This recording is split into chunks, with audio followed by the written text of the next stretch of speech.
찬미 예수님, 안녕하십니까? 네, 제7강 황사형 백서 사건을 같이 공부하게 된 세 번째 소개해드립니다. 네, 한국교회사연구소의 이민석 대건 안대라라고 합니다. 네, 잘 부탁드립니다. 네, 오늘 이제 제가 세 번째 강의로서 이번 학기는 이제 저를 만나실 수 없을 텐데요. 네, 다음 학기에도 찾아뵙고 인사드리겠습니다. 네, 그러면 본격적으로 시작기도로 수업을 시작하겠습니다. 성부와 성자와 성령의 이름으로. 네. 하늘에 계신 우리 아버지, 아버지의 이름이 거룩히 빛나시며 아버지의 나라가 오시며 아버지의 뜻이 하늘에서와 같이 땅에서도 이루어지소서. 일용할 양식을 주시고 저희에게 잘못한 일을 저희가 용서하오니 저희 죄를 용서하시고 저희를 유혹에 빠지지 않게 하시고 악에서 구하소서. 아멘. 성부와 성자와 성령의 이름으로. 아멘. 네. 그러면 저번 시간에 이어서 이번 시간에도 한번 문제를 풀면서 이제 조금 마음을 풀고 또 문제도 풀고 한번 본격적으로 시작을 해보도록 하겠습니다. 네, 이번에 제가 가지고 온 문제는 그 국사편찬위원회에서 시행하고 있는 한국사 능력 검정시험 중에서 나온 문제입니다. 네, 다음 사건에 대한 탐구 활동으로 가장 적절한 것은 이라는 문제입니다. 그래서 보기가 있죠. 죄인 황사형은 본래 정약용의 조카 사위로 사술에 빠져 주문모가 우리나라에 온 뒤에 그를 스승으로 섬기고 아비라고 불렀으며 영세와 이름을 받았다. 체포하라는 명령이 내려지자 기밀을 알고 도망하여 깊은 산속에 숨어 반역을 도모하였다. 라는 순조실록을 인용했습니다. 네, 그래서 보기는 5가지인데요. 네, 1번부터 한번 보시겠습니다. 1번, 천주교 박해의 배경을 조사한다. 2번, 유교 구실론의 내용을 알아본다. 3번, 대종교도의 항일운동 지역을 찾아본다. 4번, 조선불교 유신회의 조직 의정을 파악한다. 5번, 원불교가 전개한 태생활의 운동 목적을 살펴본다. 네, 선생님들 이 5가지 보기 중에 몇 번일 것 같습니까? 네, 선생님. 네, 당연히 1번이겠죠. 선생님들은 한국사 능력 검정 시험 보시면 다 만점 받으실 것 같은데, 네, 천주교 박해의 배경을 조사한다를 보기로 찍으시면 될 것 같습니다. 네, 좀 긴장 푸시라고 문제를 가지고 왔는데 계속 저만 재밌는가 싶어가지고, 네, 그럼 본격적으로 황사형 백서 사건에 대한 강의를 시작하겠습니다. 네, 먼저는 백서 사건을 알기 전에 그러면 이 백서 사건의 주인공인, 어떻게 보면은 문제적 남자인 황사형 그는 누구인가를 먼저 살펴봐야 될 것 같습니다. 네, 황사형은 1775년에 태어났고요. 세례명은 알렉시오입니다. 근데 선생님들 지금까지는 그 달래 한국천주교회사나 다블리 비만기에서는 알렉산델로 공부하시고 알렉산델로 아시는 분들이 많을 것입니다. 하지만 그 이후에 그 신민년 서한이나 아니면은 김대건 신부님의 조선 순교사와 순교자들에 대한 보고서 이런 등등의 문서를 통해서 황사형의 세례명이 알렉산델이 아니라 알렉시오이다라는 것을 아실 수 있을 것입니다. 네, 그래서 이 황사형 알렉시오는 1775년에 서울 서부에 있는 아연에서 남인 집안의 유복자로 출생하였습니다. 네, 화면을 보시면 지금 봐도 어떻게 보면 좀 잘생긴 사람이지 않습니까? 네, 근데 또 가진 것도 다 가졌습니다. 왜냐하면은 명문가 집안에서 태어났고요. 또 머리도 좋았습니다. 16살에 진사시에 합격할 정도로 수재였거든요. 네, 그리고 그는 결혼도 잘했습니다. 남인 명문가였던 정약현의 맏딸이었던 난주. 어렸을 때 이름은 명년이었습니다. 그래서 이 정난주 마리아와 결혼하여서 사실 출세길이 보장된 선비였습니다. 그런데도 1791년경에 천주교를 접하면서 오로지 신앙생활과 정교 활동에만 몰두를 하기 시작을 하였습니다. 어떻게 보면 과거를 포기하고 출세길을 버리고 이 천주교에 매진했던 인물이라고 할 수 있을 것 같습니다. 그래서 1795년에 계속 선생님들 공부하셨지만 1795년 주문모 신부님이 이제 입국하자 그에게 아까 말씀드린 대로 알렉시오라는 세례명으로 세례를 받고 이제 1798년에 그 본거지였던 고양시에 지금 이제 고양시겠지만 고양에서 지금의 이제 애옥에 아현동으로 이사를 했습니다. 그래서 이제 황사영은 자기 집에 교인들을 불러 모아 천주교 교리를 가르치고 수많은 신심 서적들을 필사를 했습니다. 그리고 당시에 이제 명도회의 한 지혜를 이끌면서 촉망받는 젊은 교회 지도자로 성장을 했습니다. 예를 들면 강완수 골롬바가 이 선비들 중에 가장 뛰어난 인물 중에 꼽은 사람 중에 한 명이 이 황사영 알렉시오일 정도로 이 알렉시오는 천주교 교리에도 해박하고 그만큼 천주교인으로서 많은 활동을 했던 양반이었던 것입니다. 그럼 이 명도회 지혜의 한 지도자로서 이 황사영은 이 명도회를 어떻게 생각을 했고 어떻게 기록을 했는지 이 황사영 백서에서 한번 살펴보도록 하겠습니다. 경신년 4월에 이 명도회가 지어진 이후에 여러 교우가 열심히 부지런히 활동을 했다. 이 명도회 밖에 사람 또한 풍조에 따라 움직이며 모두 남을 교화시키기에 힘썼다라고 이 명도회의 활동을 이야기하고 있습니다. 가을과 겨울 사이에는 성대하게 교화로 행하여서 날마다 하루가 달랐다. 그리고 신기한 거는 부녀자가 이 3분의 2를 차지하였고 이 어리석은 천한 사람, 양반이 아닌 중인 이하의 사람들이 3분의 1이었다. 사대부 남자는 세상의 화를 두려워하여 믿어 따르는 자가 몹시 적었다.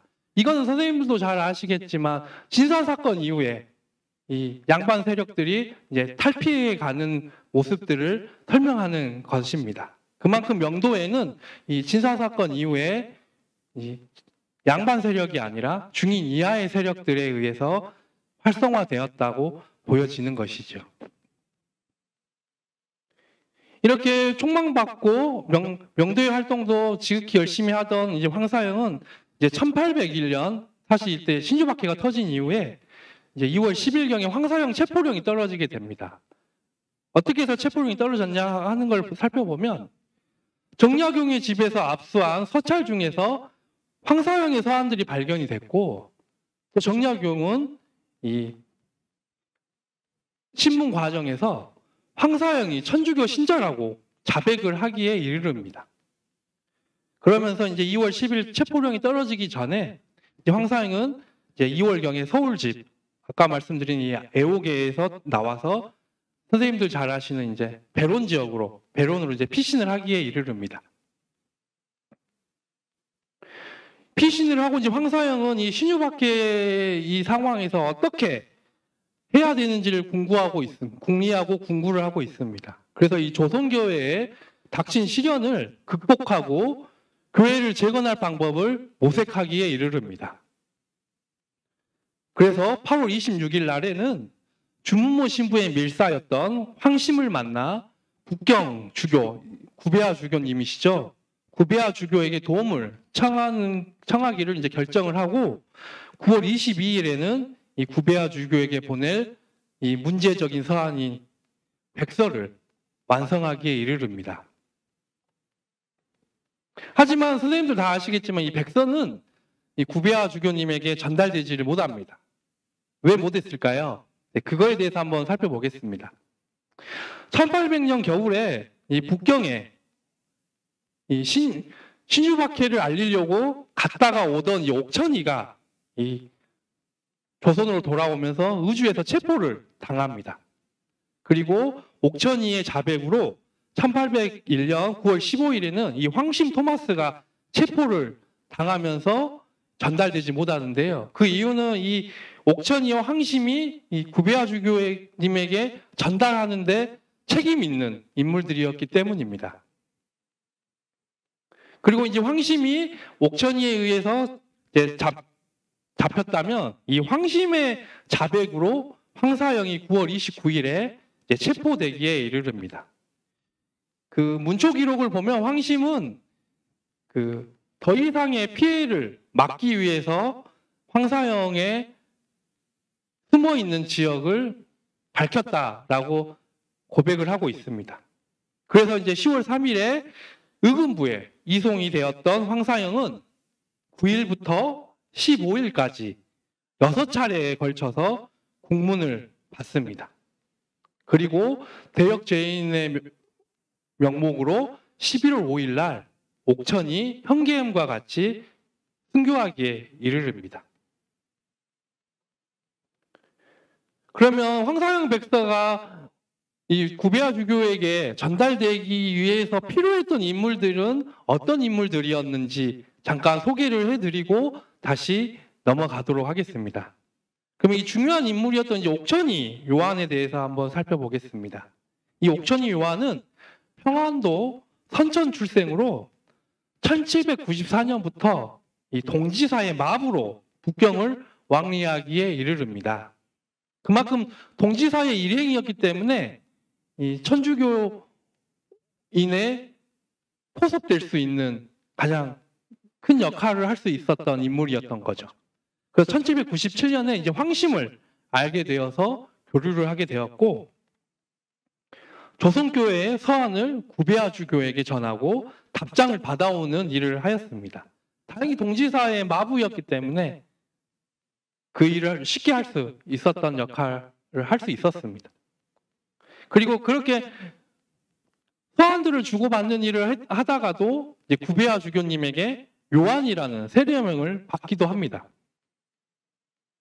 그리고 좀 전에 제가 말씀드린 대로 이 신유박해의 소식을 알렸던 인물이기도 합니다.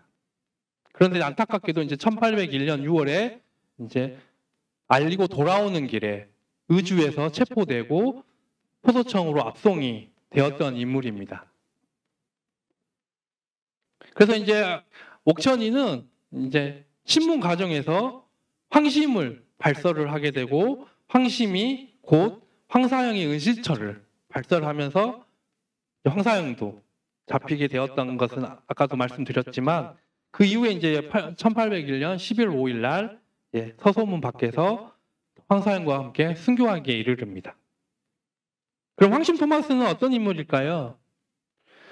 충청도 덕산 용머리 출신입니다. 그래서 이 황심은 이존창에게 교리를 배워서 천주교에 들어왔습니다. 그리고 1795년부터는 이 교회 밀사로 임명받고 활동하기에 이르릅니다. 그러면서 이제 북경교회를 왕래하면서 이 대박 청래 운동에 동참을 하게 됐고, 또 윤유일 바오로와 함께 구베아 주교님과의 연락 업무를 도맡아서 했던 인물입니다. 하지만 아까 말씀드린 옥천이의 발설로 잡히게 됐고, 1801년 10월 23일 날 서소문 밖에서 능지처사형으로 순교를 당한 인물입니다.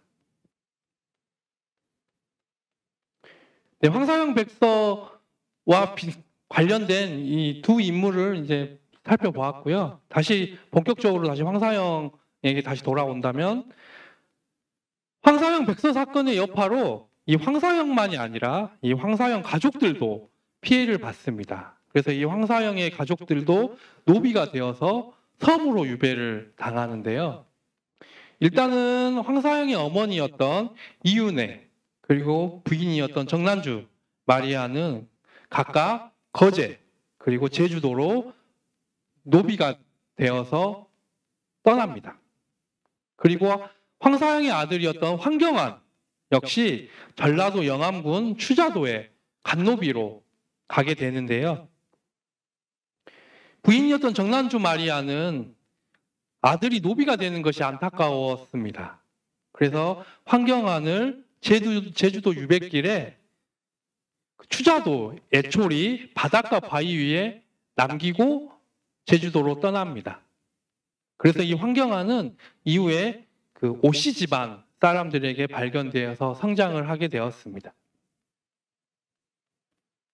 지금 보이시는 화면은 그 의정부교구의 장흥에 조성되어 있는 황사형 묘를 보실 수 있고, 이 우편에는 이제 황사형, 그러니까 조성되기 전에 발굴되었던 이 황사형 무덤에서 발굴된 이 청화 백자합의 모습입니다.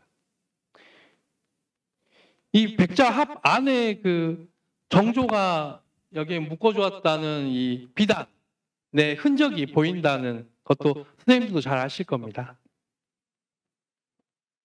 그리고 다음 보이시는 화면은 제주도에 있는 이 황사형의 부인 정난주 마리아의 묘고요.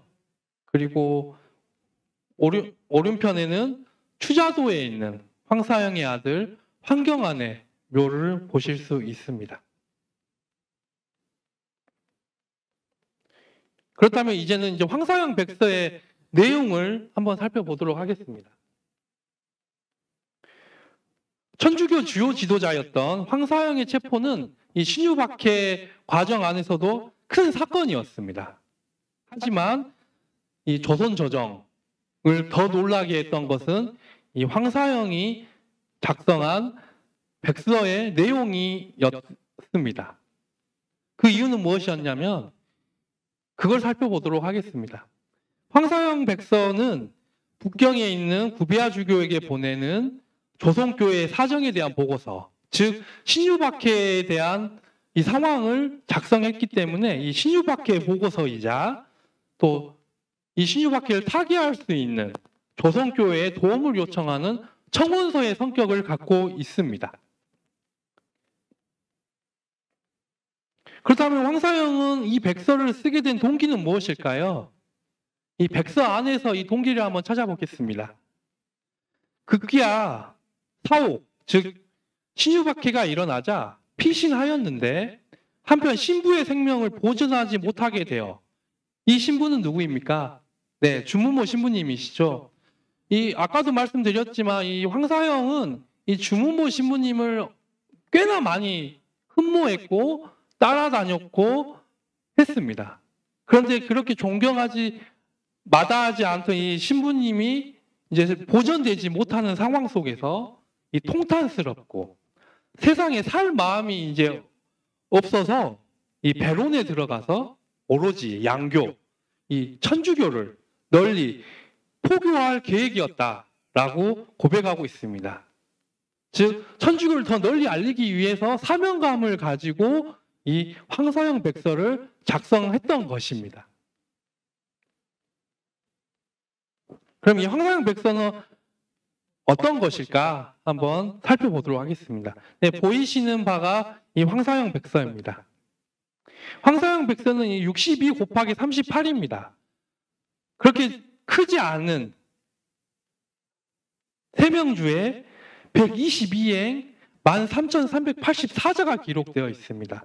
보시기에도 엄청 작은 글씨지만 정말 손톱보다도 작은 글자 하나하나를 적었던 것입니다. 이 백서는 황사형이 황심 토마스의 자백으로 이 베론에서 체포될 때 압수가 되었던 것입니다. 백서가 발견되면서 천주교 신자들이 국가 전복을 꾀한 무리로 낙인이 되는데요.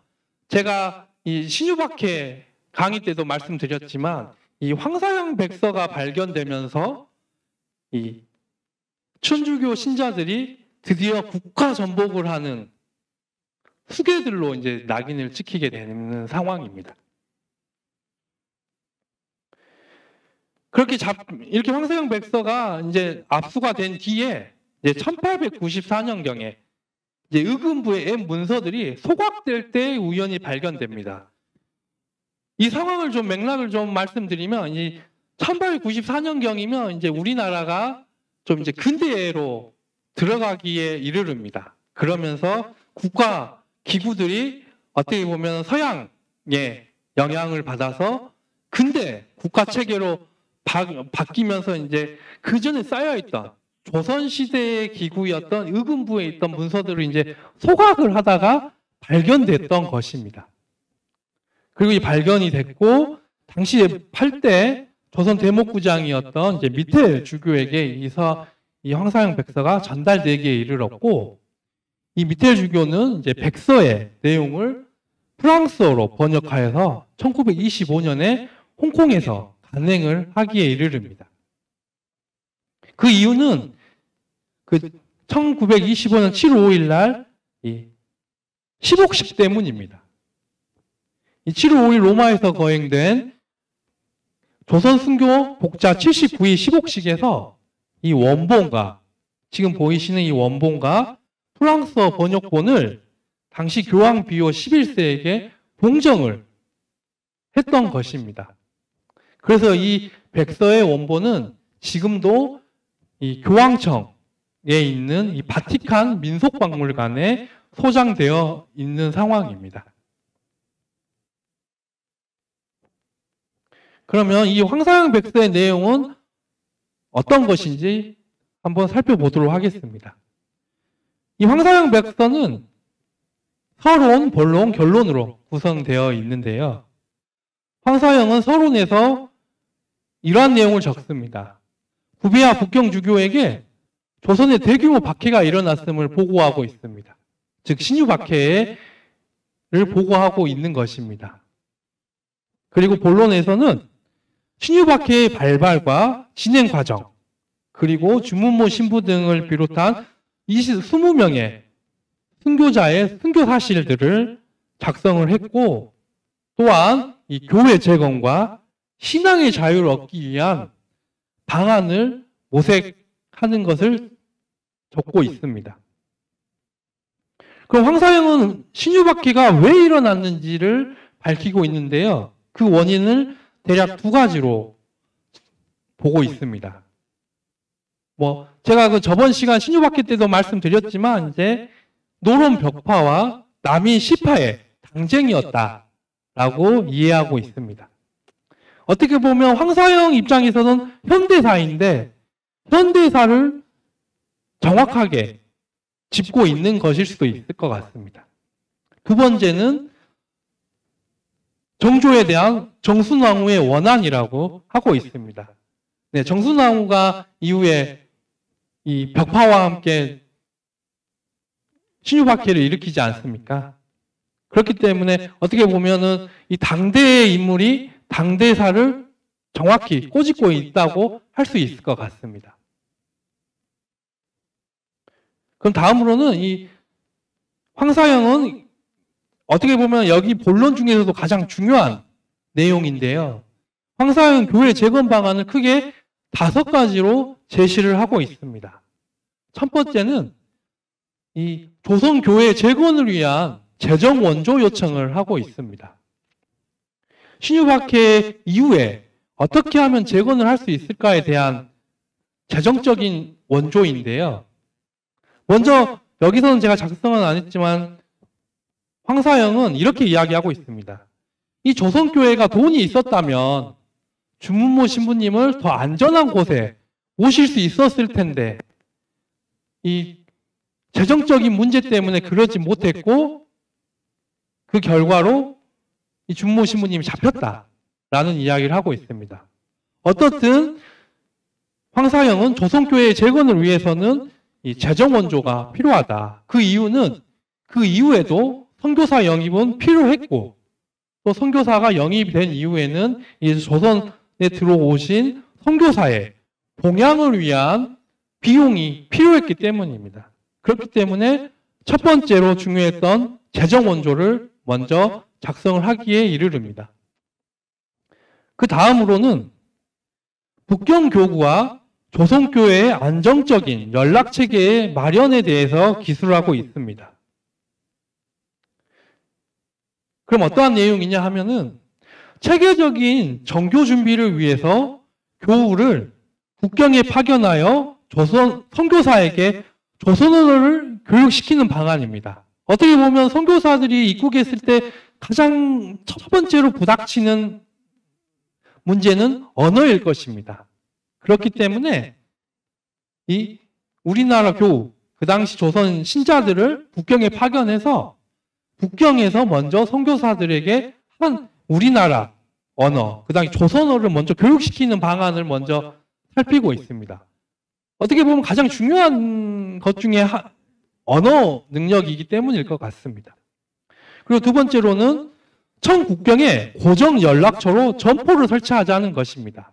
왜냐하면 이 동지사를 통해서 이 연락을 주고받는 것보다는 이 국경 근처에, 이 청나라와 조선의 국경 근처에 이 고정 연락처를 마련을 한다면 더욱더 쉽게 이 국경과 조선의 연락을 주고받을 수 있지 않겠냐는 묘안인 것 같습니다. 하지만 이 두 번째 묘안을 조선 조정, 이 박해자들은 이 다른 외국과 밀통한 죄라는 제목으로 문제를 삼고 있습니다. 밀통 2억이라고 하죠. 그리고 세 번째는 이 청나라의 종주권 행사를 바라고 있었습니다. 즉 황사영은 교황이, 이 로마에 있는 이 교황이 청나라 황제에게 요청하여 조선 조정에 외교적 압력을 넣어야 한다는 주장을 하고 있습니다. 이것은 꽤나 현실적인 방안이라고 생각이 됩니다. 선생님들도 잘 아시겠지만 이 조선과 청, 조선과 명, 어떻든 중국과 우리나라는 이 4대 관계로 맺어져 있기 때문에 이 황사영은 이 4대 관계였던 이 조청 간의 관계를 이용하려고 한 것입니다. 즉 교황이 청나라 황제에게 명하여 우리나라, 즉 당시 조선 임금을 움직이려고 했던 방안입니다. 네 번째로는 이 조선 감호책이라고 할 수 있습니다. 어떤 내용이냐 하면 조선을 차라리 청해 황실로 청해 영토로 편입시키자. 그리고 이 편입시킨 이후에 안무사라는 조직을 이 안주와 평양에 설치하고 청해 친화, 그러니까 청 황제가 가장 가까운 인물을 조선에 파견하여 감독하고 보호하자라는 것입니다. 그리고 또 한 가지는 청해 공주를 왕비로 맞아들여 조선을 청해 부마국으로 만들자라는 방책입니다. 어떻게 보면 세 번째 내용과 일맥상통한 부분인데요. 어떻든 조선을 청해, 이 바운더리 안에 넣어서 청해 입김으로 조선 천주교를 살리려고 했던 방책이라고 할 수 있을 것 같습니다. 다섯 번째는 가장 문제적인 내용인데요. 서양 국가의 무력을 사용하자라는 것입니다. 서양 선박 수백 척에 군사 5만 명을 실어서 또 대포로 무력 시위를 하여 신앙의 자유를 허용하도록 조선 정부를 위협하자는 것입니다. 이것은 제가 계속 강의 때도 말씀드렸던 대박 청래 운동의 한 일환인 것이죠. 이 황사영도 그 이전에 그런 지도자들과 같이 이 대박 청래야말로 이 조선 천주교 신앙의 자유를 획득하는데 가장 중요했다고 생각을 했던 것입니다.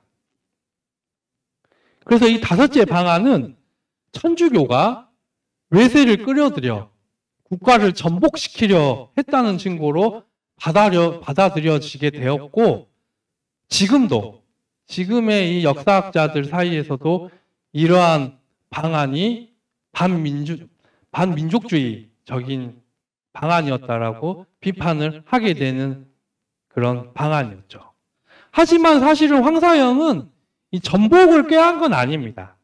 네, 계속 제가 신유박해 때부터 말씀드렸듯이 이 천주교 신자로서 신앙의 자유를 얻고자 하는데 더 방점이 있었는데 이 조선 조정이나 이 박해자들 입장에서는 국가를 전복시키려는 제목으로 받아들여지게 됐던 것입니다.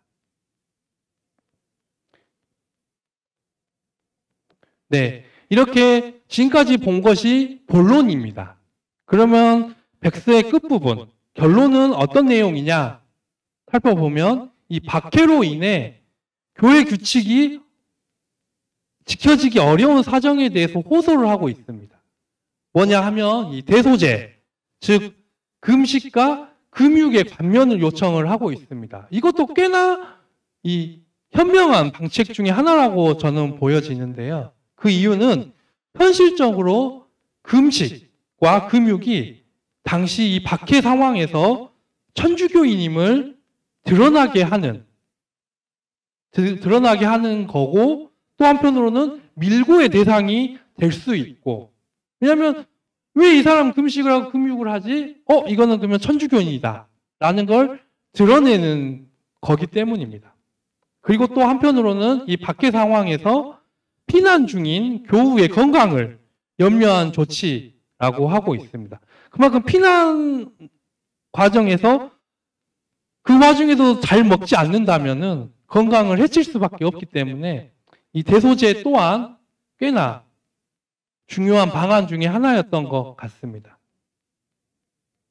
그렇다면 다음으로는 이 문제적인 황사영의 백서에 대해서 조선 조정은 어떻게 대응을 했는지, 특히 이 조선이 황사영도 계속 인지하고 있는 이 4대 관계였던 청과의 관계에 대해서 꽤나 조선 조정도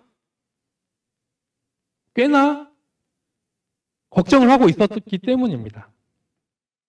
그 부분을 한번 살펴보겠습니다. 이 황사영의 처형으로 이 신유박해는 점차 마무리되어 가고 있었습니다. 하지만 신유박해 때 순교하셨던 이 중국인 주문모 신부의 처형 사실이 이제 청나라에 알려질 가능성이 꽤나 높은 상황이었습니다. 그렇기 때문에 이 청에서 이 주문모 신부가 중국인이었기 때문에, 이 청나라 사람이었기 때문에 이 청나라의 주문모 신부를 죽였다는 사실에 대해서 청은 어떻게 받아들여질지에 대해서 꽤나 많은 고민이 있었습니다. 그렇기 때문에 조선 조정은 청에 이 진주사를 파견하면서 신유박해 사실을 보고하고, 또 청국인 주문모 신부 처형에 대해서도 해명을 하기에 이르릅니다. 그래서 이 진주사를 파견하면서 가지고 갔던 것이 이 토사주문이라는 것입니다. 그래서 이 토사주문에서 이렇게 해명들을 하고 있습니다. 조선 조정은 청황실에 이렇게 이야기를 합니다. 첫 번째는 북경교회를 통해 조선의 천주교가 전파된 사정을 설명하고 있습니다. 즉, 이 1784년부터 조선 천주교회가 성립되는 이런 사정부터 지금의 이 박해까지의 상황들을 다 보고를 하고 있습니다. 그리고 두 번째는 천주교회가 일부 대신, 채제공과 같은 인물들이죠. 일부 대신 및 왕족과 손을 잡고 역모를 꾸민 데다가 서양 세력을 끌어들여 국가를 전복하려고 했기 때문에 이들을 처형한 것은 당연했다라고 보고하고 있습니다. 아까 말씀드린 이 5번째 방안이었던 거죠. 서양 세력을 끌어들였다. 그렇기 때문에 우리는 이 국가를 수호하기 위해서는 어쩔 수 없이 이들을 처형할 수밖에 없었다라고 정당화했다라는 이야기를 하고 있습니다. 그리고 또 노론 벽파인 이들이 이 최재공, 그리고 은홍군, 윤행임 등 정적들을 사악의 배후라는 명분으로 제거를 했다는 것도 밝히고 있습니다. 또한 황사형 개인의 작성이 아니다. 이 황사형 백서는 황사형 개인이 아닌 천주교회 전체가 서양 세력을 통해 국가를 전복하려 했다고 주장을 하고 있습니다. 그만큼 조선 조정은 다급했다라는 점을 계속 밝히고 있습니다.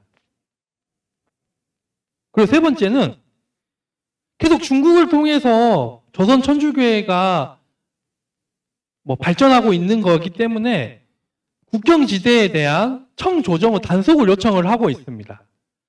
제발 청조정에게 국경에 대한 단속을 강조하면서 넘어오지 못하게, 선교사들이 파견되지 못하게 요청을 하고 있습니다.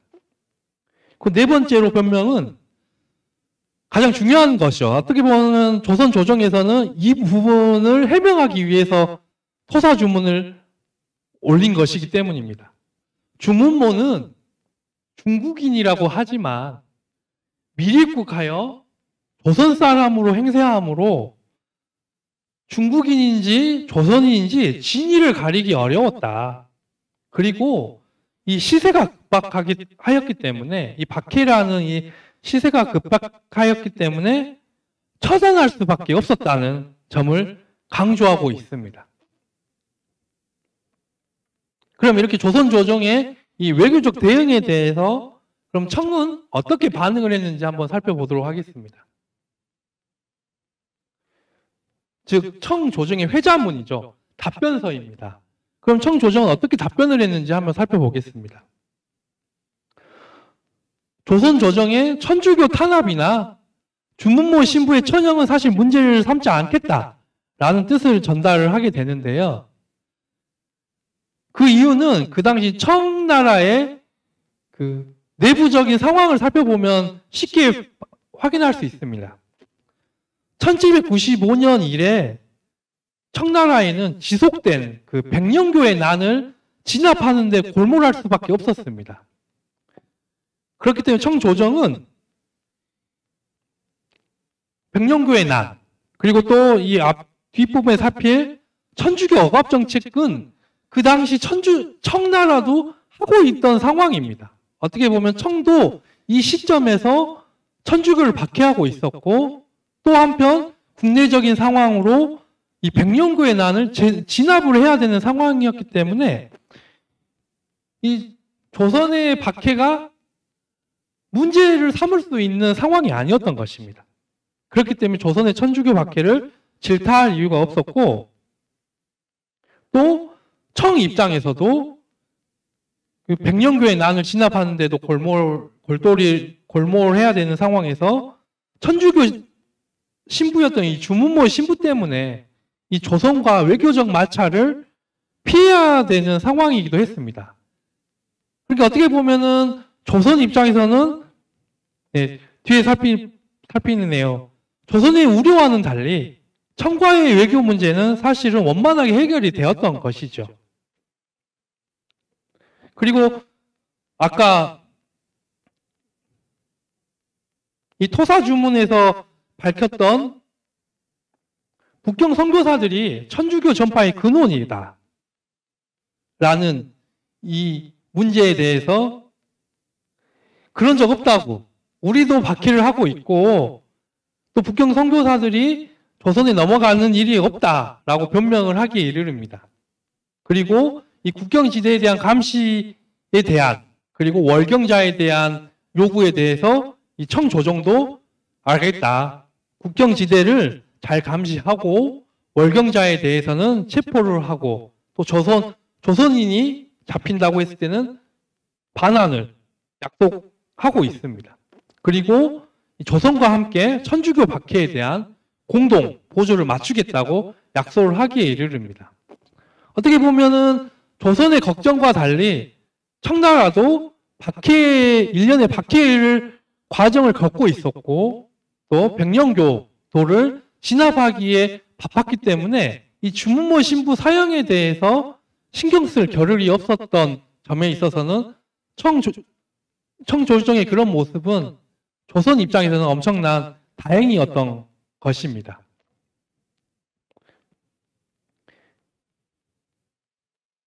그러면 이 황사영 백서 사건에 대해서 달리 신부님은 어떻게 평가를 하고 있을까? 이 달리 신부님이 썼던 이 조선 천주교회사에 대해서 한번 살펴보겠습니다. 이 황사영 백서는 이 고통받는 교우들과 붕괴의 위기를 맞은 교회를 위해 외국의 무력이라도 빌리겠다는 이 황사영에 대한 평가는 다양합니다.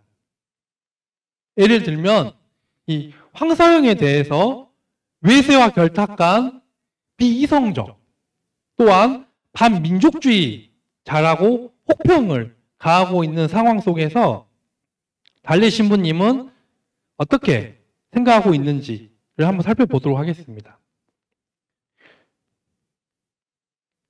달리 신부님은 황사영이 잘못된 방법을 선택하였으나 교우로서 선한 의도를 가지고 한 행위였다고 평가를 하고 있습니다. 이 잘못된 방법이라고는 아까 말씀드린 5번째 방안을 이야기하고 있는 것입니다. 이 서양 세력을 통해서 선교의 자유를 획득하려고 했던 것은 잘못됐다. 하지만 교우로서 선한 의도를 가지고 한 행위였다고 평가를 내립니다. 그러면서도 흥분한 상상에서 나온 무모하고 위험한 비현실적인 계획이었다는 점은 말씀을 하고 있습니다. 하지만 이 조선 조정이 황사영 개인의 문제가 아니라고 했지 않습니까? 그러면서 천주교도를 전체적으로 이 반역의 수괴들이라고 칭하는 데 결정적인 역할을 한 백서라고 인식했다면 이 달리 신부님은 당시 천주교 신자들의 전체적인 의견이 아닌 황사영 개인의 의견에 불과했다라고 서술하고 있습니다. 그리고 이 황사영 백서가 천주교에 대한 증오심을 증가시키는 요인으로 작용이 됐지만 그리고 또 민족적 감정과는 상반된 것이라고 달리 신부님도 인정을 하고 있습니다. 하지만 또 한편으로는 이 천주교 신앙의 자유 그리고 복음화에 대한 열정에서 나온 것이다 라고 이야기하고 있습니다. 그만큼 선한 의도로 작성한 것이 황사영 백서라고 이야기하고 계시는 것입니다. 그럼 다음으로는 이 황사영 백서에 대한 기존 연구들은 어떻게 이해를 하고 있는지도 궁금합니다. 이 황사영 백서 사건은 어떻게 보면 황사영의 교회 활동과 사상을 넘어서 이 황사영 백서를 어떻게 이해할 것이냐 하는 문제와 결부될 것 같습니다. 즉, 황사영 백서의 성격 규명을 위해서도 꽤나 중요한 거라고 생각됩니다. 우선 조광 선생님의 연구를 한번 살펴보겠습니다. 조광 선생님은 이 황사영 백서를 이렇게 이야기하고 있습니다. 초기의 조선교회가 추구해온 이상향에 대한 동경이 백서를 탄생케 했고 그 안에는 조선 신자들의 현실 판단 미숙에서 연유된 혁명 사상이 들어있다고 이해가 된다라고 하고 있습니다.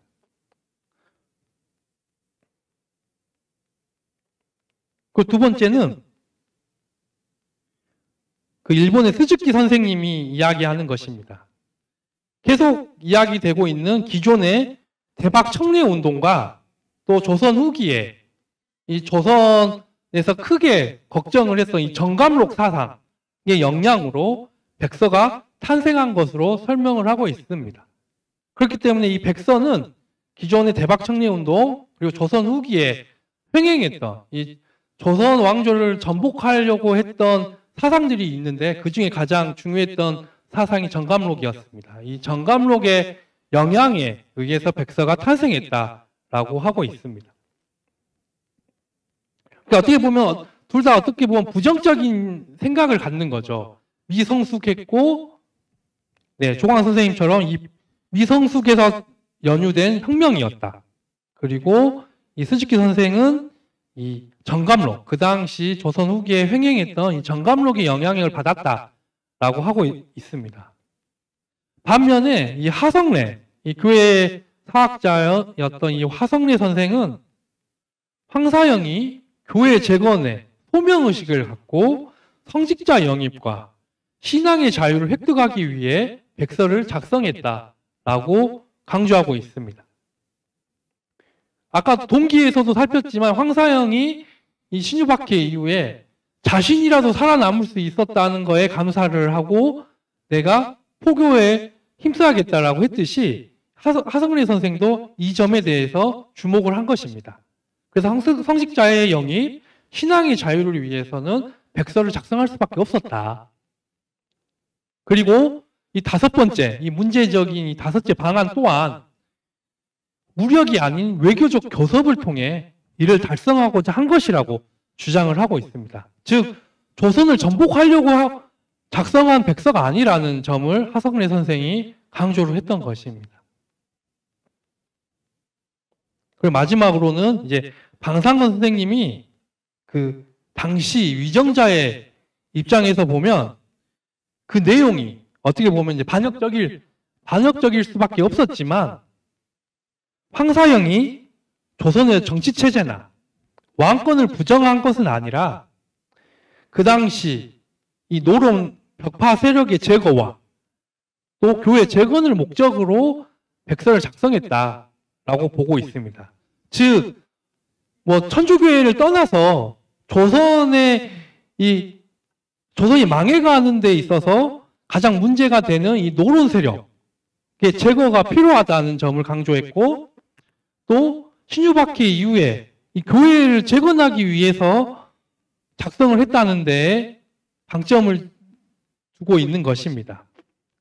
그래서 이 황사영 백서의 내용은 이 당시 지식인으로서의 고뇌였다고 이해를 하자라는 점을 강조하고 있습니다.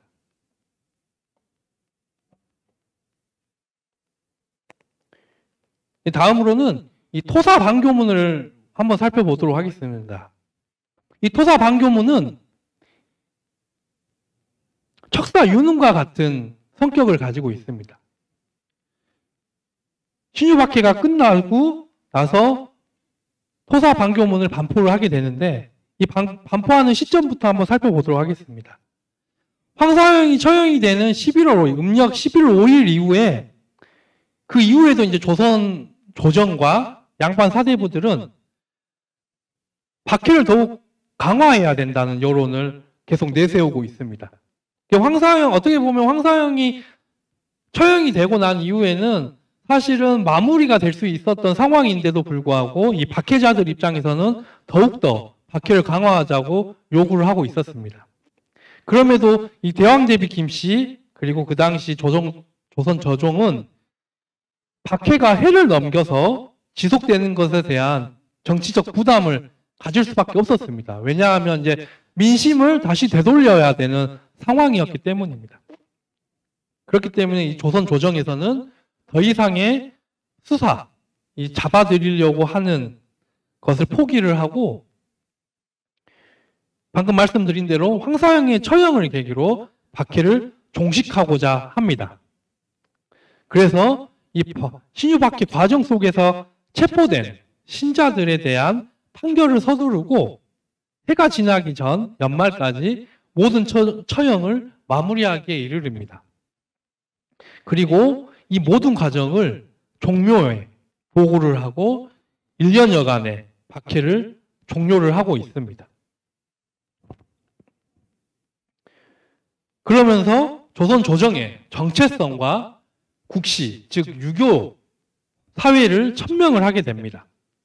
그러면서 천주교는 사악한 종교라고 선언을 하고 조선 천주교의 기원과 성장, 그리고 지도자급의 인물들을 나열하기에 이르릅니다. 이렇게 해서 조선교회가 설립이 돼서 이러이러한 인물들이 있었다라는 점을 다 적고 있습니다. 그러면서 조선 조정의 천주교 박해 과정을 이 신해 박해, 즉 진사 사건부터 언급을 하면서 천주교 박해의 당위성을 밝히고 있습니다. 그러면서 결론으로는 토사반교문에서 유교의 옹호와 천주교 배격이라는 조선 조정의 입장을 확실히 표명을 하고 있습니다. 그래서 어떻게 보면 이 토사반교문은 당시 신유박해와 처형의 정당성을 확인시켜주는 법전의 성격을 갖는다고도 볼 수 있습니다. 그 이유는 그 이후에 일어나는 박해에도 이 정당성이 여기 있다라는 점을 가지고 이후에도 박해에 계속 나갈 수 있었던 것이죠.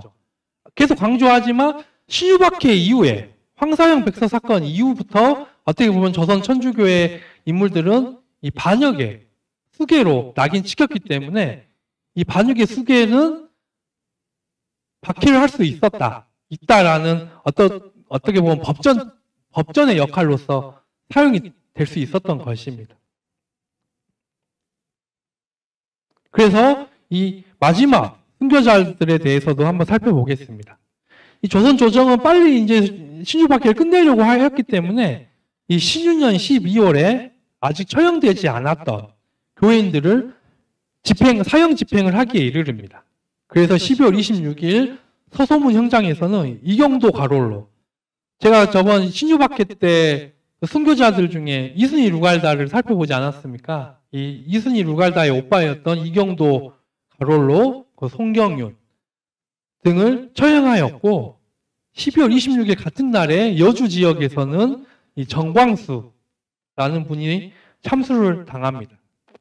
그리고 27일 날에는 포천에서 홍인, 그 양근에서는 권상문 세바스티아노, 이 권상문은 권일신의 둘째 아들이었고 또 권철신의 양자였습니다. 그리고 김일호, 이분들이 처형을 당했습니다.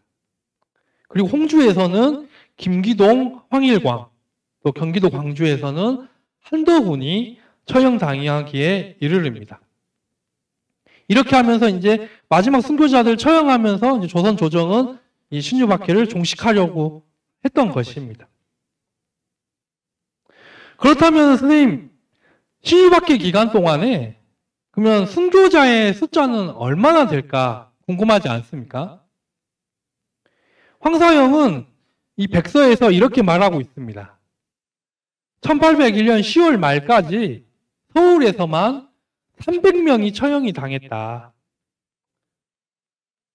라고 보고 있고, 이 조선의 공식 기록들을 살펴보면 이 추왕국 구간, 그리고 사학징이, 그리고 벽이편 등의 기록들을 종합해 보더라도 공식 처형, 그러니까 참수를 당했거나 교수형을 당한 인물들이 200명에 달합니다. 또 더 나아가서 이 공식 기록, 그리고 황사형 백서의 기록에 나타나지 않은 숫자들을 추산해 보면 전국적으로 어떻게 보면 300에서 500명의 인물들이 신앙을 위해, 천주교를 위해 순교하셨다고 보면 될 것 같습니다. 그렇다면 이 신유박해의 교회사적 의미는 무엇일까 한번 살펴보도록 하겠습니다. 이 신유박해는 천주교를 방방곡곡에 전해주는 역할을 했던 것입니다. 어떻게 보면 아이러니하게도 이 박해를 받음으로써 이 신자들이 도망을 가야 됐고, 황사형 백서가 결론에서도 말씀하지 않았습니까? 금육과 금식을 제발 제해달라고 했지 않습니까? 그만큼 도망을 갈 수밖에 없었던 상황이었고, 이 도망을 가다 보니 어떻게 보면 천주교가 방방곡곡에 전파되기에 이르게 된 것입니다. 즉 피난길에 오른 생존했던 교우들을 중심으로 각지에 교우촌이 형성되기에 이르렀던 것입니다. 그래서 온갖 어려움을 이겨내고 살아남은 이 조선교회는 전국 각지의 새로운 교우촌, 공동체를 조직하면서 오히려 더 넓은 지역에 복음의 씨앗을 퍼뜨리게 됐던 시발점이 신유박해라고 할 수 있을 것 같습니다. 다시 한번 강조해 드리면 어떻게 보면 신유박해 이전에는 뭐 서울을 비롯한 경기도, 충청도, 그리고 전라도 지역에 이제 주로 전파되었던 복음이 이 신유박해를 통해서 더 멀리 강원도, 경상도, 산골까지 전해지게 되었던 것입니다. 그렇기 때문에 신유박해로 인해서 천주교가 전국에 확장될 수 있었던 계기가 되었던 것입니다. 네, 선생님 제가 진사 사건, 또 신유박해, 또 오늘 황사양 백서까지 네, 이렇게 해서 강의를 마쳤습니다. 네, 좀 더 많은 지식을 가지고 선생님들과 함께 공부를 하고 더 많은 이 교회사적 내용을 더 많이 말씀드렸으면 좋았을 것 같은데, 또 그래도 나름대로 또 제가 공부했던 거, 또 제가 또 선생님들과 공유하고 싶었던 내용들을 그래도 제 나름대로 많이 말씀드렸던 것 같습니다. 네, 그래서 서두에서 말씀드렸지만, 네, 이번 공개대학에서는 네, 오늘로써 이제 인사를 드리지만 또 다음 학기에 다시 더 좋은 모습으로 더 많은 공부를 통해서 선생님들과 공유할 수 있는 계기가 되었으면 좋겠습니다. 네, 그럼 마침 기도를 통해서 오늘 강의를 마치도록 하겠습니다. 성부와 성자와 성령의 이름으로. 영광이 성부와 성자와 성령께. 성부와 성자와 성령의 이름으로. 아멘. 네, 강의 들으시느라 수고 많으셨고요. 조심히 들어가셨으면 좋겠습니다. 감사합니다.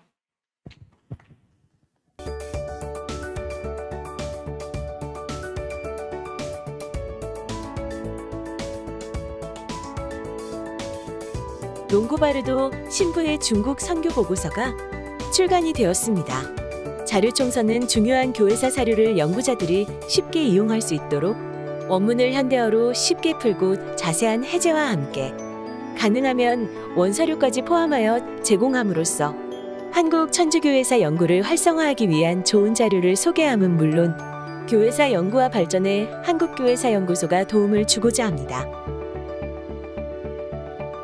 이 땅에 천주교가 전래되어 오늘에 이르기까지 한국 천주교회의 빛나는 역사적 전통을 바르게 밝히는 데 진력하는 한국교회사연구소에서 여러분의 후원을 기다립니다. 후원 계좌는 아래의 내용을 참조해 주세요. 정기 후원 문의는 한국교회사연구소 02-2269-2691 내선 1번으로 연락주세요. 유튜브 콘텐츠 발전기금 모금 안내입니다. 코로나19 시대를 맞아 연구소에서 진행하는 강의와 프로그램들을 온라인 중계하기 위하여 회의실 리모델링 및 방송 장비 설치 등을 완료했습니다. 한국교회사를 사랑하시는 분들의 많은 관심과 성원을 부탁드립니다. 모금에 대한 문의는 한국교회사연구소 총무부 02-756-1691 내선 2번으로 연락해 주시기 바랍니다.